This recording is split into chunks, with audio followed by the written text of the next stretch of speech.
आवे हम लोगों को संबोधित करें।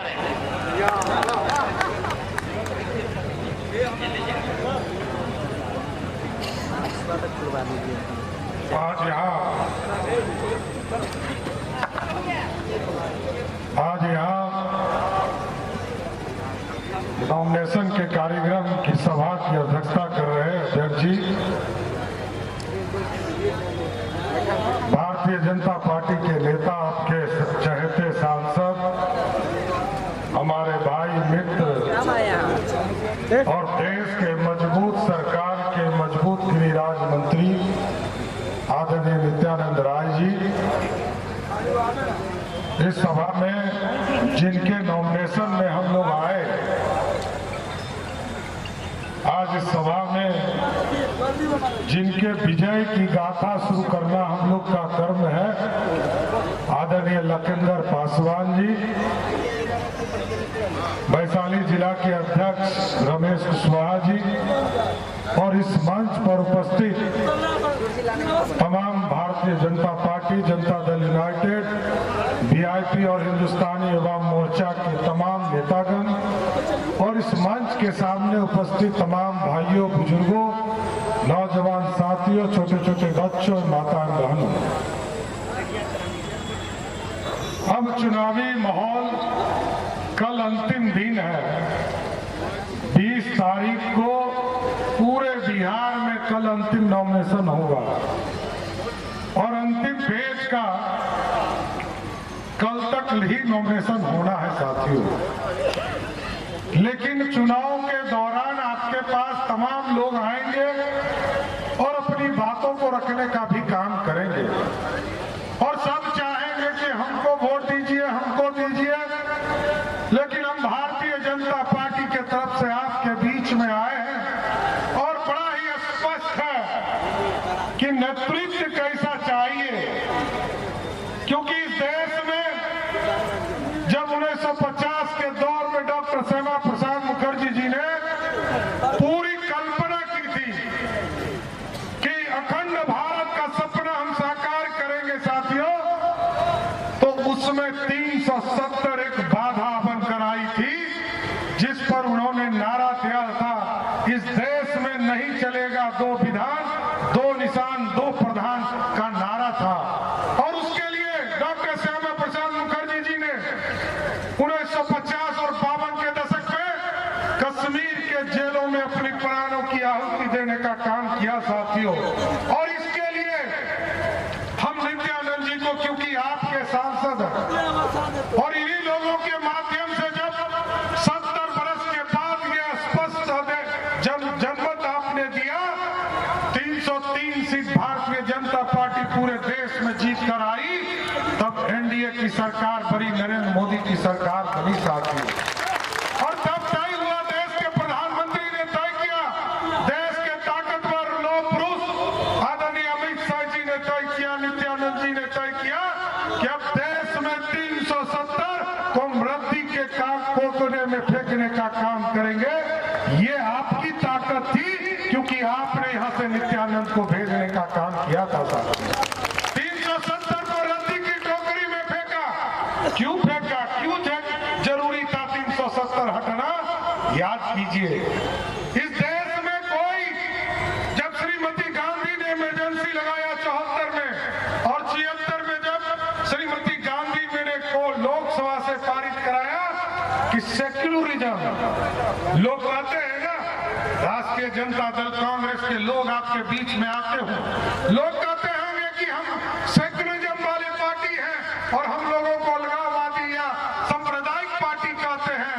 आपको जानकर बड़ा आश्चर्य होगा कि वो जब कश्मीर में 1976 में कांग्रेस ने देश में सेक्युलरिज्म शब्द का संविधान में जोड़ा, तो कश्मीर में संविधान में सेक्युलर शब्द नहीं जुटा और 370 रहने के चलते जब नित्यानंद जी और अमित शाह जी और प्रधानमंत्री नरेंद्र मोदी ने 370 हटाया, तो आज पूरा देश, कश्मीर से कन्याकुमारी तक पूरा देश सेक्युलर हो गया। ये हम आपको बताना चाहते हैं साहब। और सबसे बड़ी जरूरत थी कि क्यों 370 हटाना था, क्योंकि पातेपुर का लोग यदि कश्मीर में जाकर शादी कर ले तो वहां का नागरिक नहीं बन सकता था, लेकिन 370 हटने के बाद अब यदि पातेपुर का बेटा यदि बेटी कश्मीर में शादी करेगा तो वहां का नागरिक बन सकता है साथियों, क्योंकि पहले पाकिस्तान से लोग आते थे और कश्मीर में नागरिकता ले लेते थे, लेकिन कश्मीर छोड़कर जो हिंदुस्तान था उसके लोग आते थे तो वहां नागरिकता नहीं मिलती थी।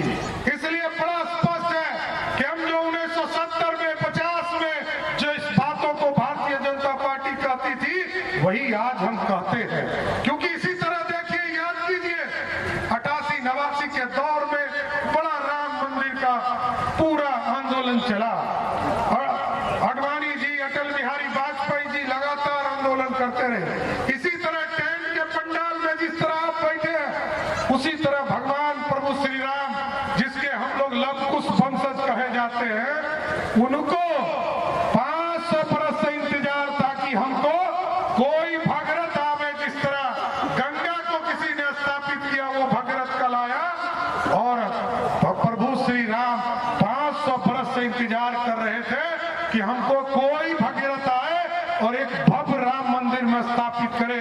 तो देश के यशस्वी प्रधानमंत्री ने, क्योंकि हम चुनाव में जब आते थे 2019 के चुनाव में जब नित्यानंद जी के लिए वोट मांग रहे थे तो लोग कहते थे चुनावी वादा है आपका कि राम मंदिर तो बनाएंगे, तारीख नहीं बताएंगे, यही नारा कहता था विरोधी। लेकिन हमने राम मंदिर की स्थापना का मार्ग प्रशस्त किया और देश के यशस्वी प्रधानमंत्री नरेंद्र मोदी जी ने 5 अगस्त 2020 को एक भव्य राम मंदिर की स्थापना का रास्ता खोलने का काम किया साथियों, क्योंकि हम सबका साथ, सबका विश्वास के साथ सबके विकास की रास्ता खोलते हैं साथियों। और बिहार के नीतीश कुमार जी मुख्यमंत्री रास्ते के साथ, न्याय के साथ विकास की कल्पना करते हैं। लोग आपके यहाँ आएंगे, भ्रम फैलाएंगे। पिछले बार लोगों ने कहा कि हम फॉरवर्ड की पार्टी है, उच्च जाति की पार्टी है, लेकिन आप याद कीजिए 77 के दौर में जब भारतीय जनता पार्टी जनसंघ के मूल स्वरूप में था और जनता पार्टी का विलय हुआ, तब भी कर्पूरी ठाकुर जी जब मुख्यमंत्री हुए तो पिछड़ों को आरक्षण दिया गया, उच्च जाति के गरीब महिलाओं को आरक्षण दिया गया। तब भी भारतीय जनता पार्टी कैलाशपति मिश्र जी के नेतृत्व में उस समय कर्पूरी ठाकुर जी को समर्थन दे रहा था। उसी तरह 90 में जब पीपी सिंह जी प्रधानमंत्री थे तो देश में अटल बिहारी जी, लाल कृष्ण आडवाणी जी मंडल कमीशन लागू हुआ तो मंडल कमीशन लागू कराने में भाजपा का समर्थन रहा। उसी तरह साथियों बड़ा स्पष्ट है कि 2005 और 6 में जब नीतीश कुमार जी के नेतृत्व में बिहार में सरकार बनी और आदरणीय नीतीश कुमार जी, सुशील जी के नेतृत्व में सरकार बनी, तो बिहार में पहली बार मुखिया, जिला परिषद, पंचायती राज और महिलाओं को आधा हिस्सेदारी मिला तो भाजपा का समर्थन था साथियों। लेकिन जब ये लगने लगा इस देश में 70 वर्ष के बाद कि अब उच्च जाति के लोग भी गरीब हैं, क्योंकि हम लोगों का नारा है सबका साथ, सबका विकास और सबके विश्वास की बात करना, तो हम लोगों ने 2019 में जब नित्यानंद जी आपके सांसद थे तो देश के यशस्वी प्रधानमंत्री ने उच्च जाति को भी 10% का आरक्षण देने का काम किया साथियों। ये सबका साथ है, सबका विकास, किसी एक वर्ग के लिए नहीं काम कर रहे हैं। 1996 में समता पार्टी और भाजपा का गठबंधन बना। लालू जी कहते थे हमने माई समीकरण बनाया है, एनडीए के लोगों ने कहा हम तुम्हारे सामने, तुम्हारे माई के सामने तुम्हारा बाप समीकरण बनाएंगे, और बाप का मतलब है बैकवर्ड और फॉरवर्ड। तमाम लोग मिलकर, दलित पिछड़े तमाम लोग उसमें जुड़े और सभी लोगों ने धीरे धीरे लालू प्रसाद जी को सत्ता से बाहर निकालने का काम किया सर। उनसे पूछिएगा 15 वर्ष तक वो सत्ता में रहे, 1990 से लेकर 2005 तक एक भी वर्ग, चाहे वो दलित हो, पिछड़ा हो, अति पिछड़ा हो या उच्च जाति के लोग हो, किसी को आरक्षण नहीं दिया साथियों। क्या पीछे बैठते थे तो आगे कैसे आएंगे, इसकी चिंता नहीं करते थे, सिर्फ अपनी चिंता करते थे, अपने लोगों की चिंता करते थे, इससे ज्यादा उनके पास कोई चिंता का विषय नहीं था। आज उनके बेटा घूम घूम कर कह रहे हैं कि हम 50 लाख 10 लाख लोगों को नौकरी देंगे।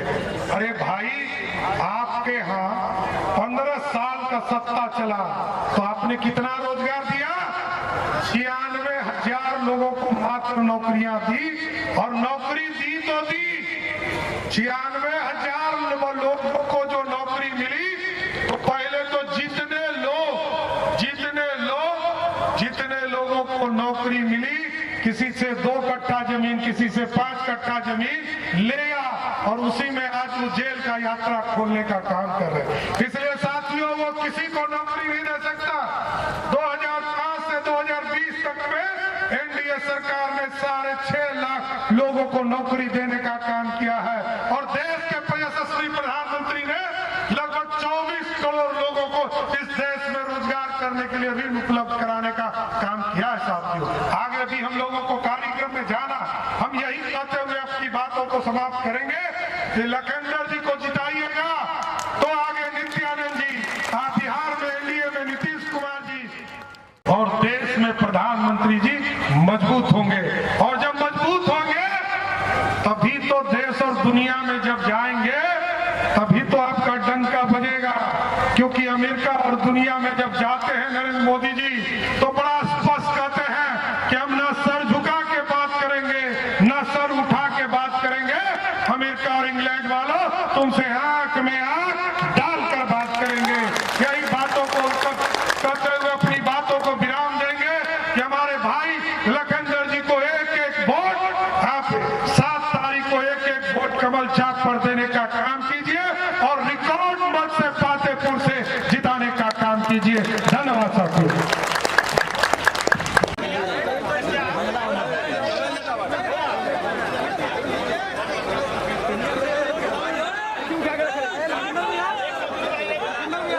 आगे से फ्रंट छोड़ दीजिए। अरे भाई आगे से हट जाइए ना। समय जाया न करें।